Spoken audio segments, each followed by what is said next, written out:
We have newly adopted science standards in Arizona. Let's talk about those shifts that need to happen in the classroom. With the new science standards, we will have some major shifts in science education. We will go over those, but first I want to point out that Arizona has written their own standards.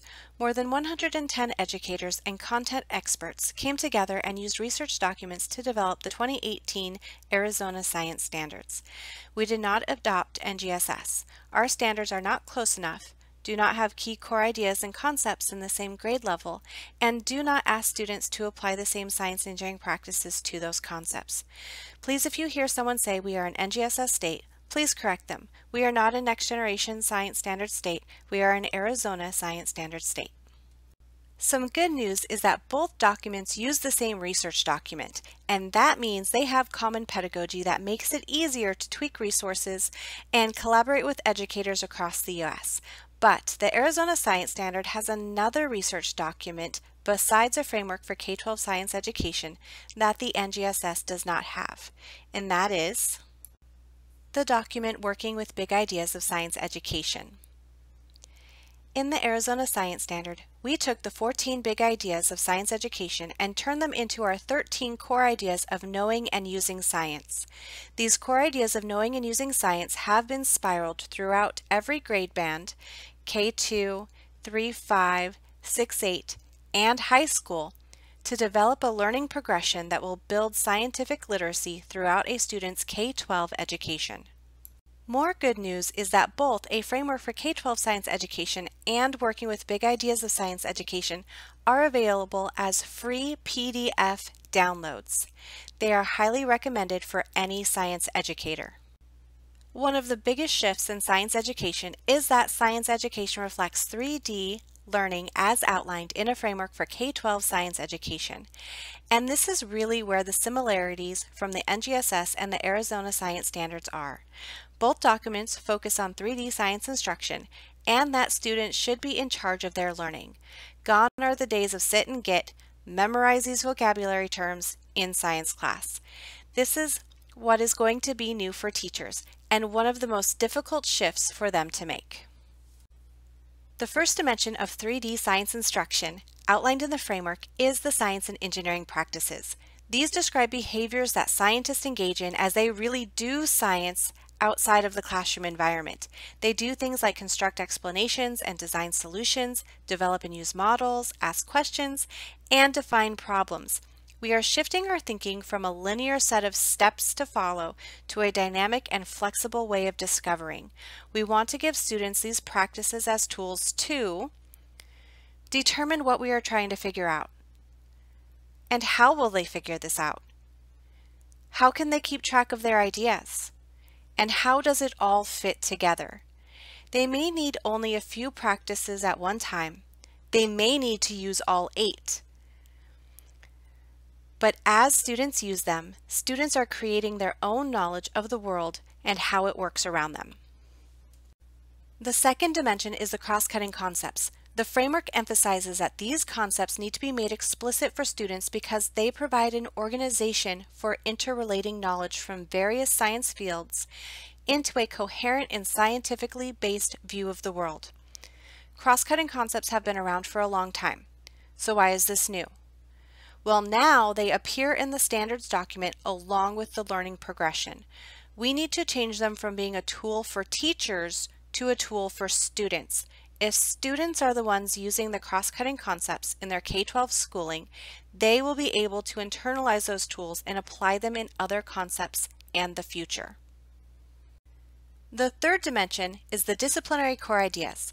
The framework has disciplinary core ideas that help focus science education, meaning instruction, curriculum, and assessment on the most important aspects of science into distinct learning progressions.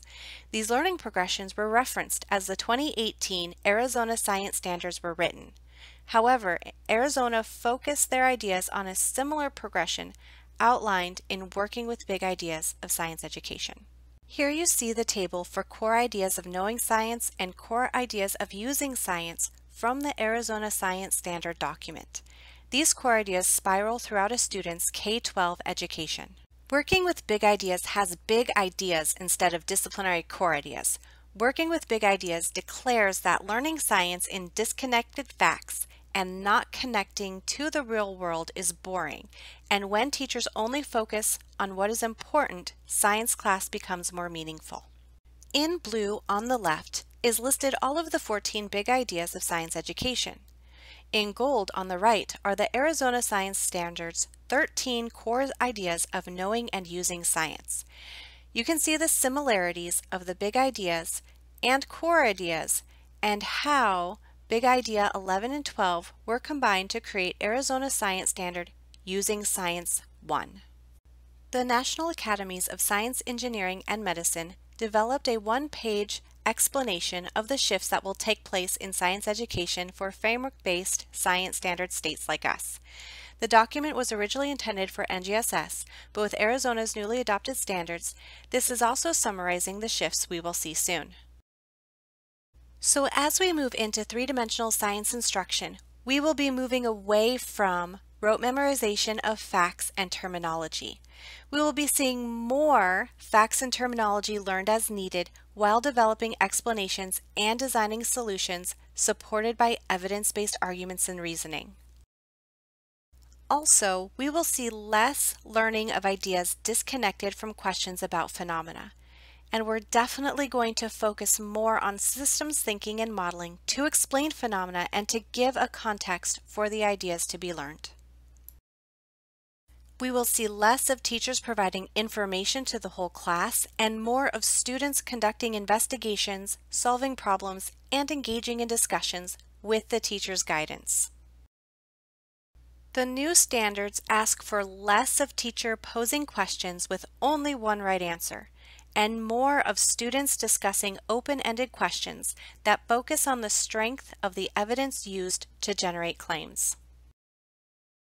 There will also be less of students reading textbooks and answering questions at the end of the chapter, and more of students reading multiple sources, including science-related magazines and journal articles, and web-based resources. Students will be developing the summaries of information. And I'm sure a lot of you have been waiting for this one, but we should see less pre-planned outcomes with cookbook laboratories or hands-on activities. And we should be seeing more of multiple investigations driven by students' questions with a range of possible outcomes that collectively lead to a deep understanding of established core scientific ideas.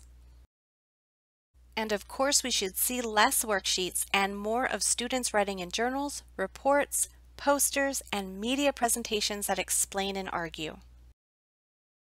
And the last shift is seeing less of oversimplification of activities for students who are perceived to be less able to do science and engineering, and more of support to students so that all students can engage in sophisticated science and engineering practices. Thank you, and please be on the lookout for professional development opportunities offered by the Arizona Department of Education, including webinars and face-to-face workshops as we roll out the new Arizona State Science Standards.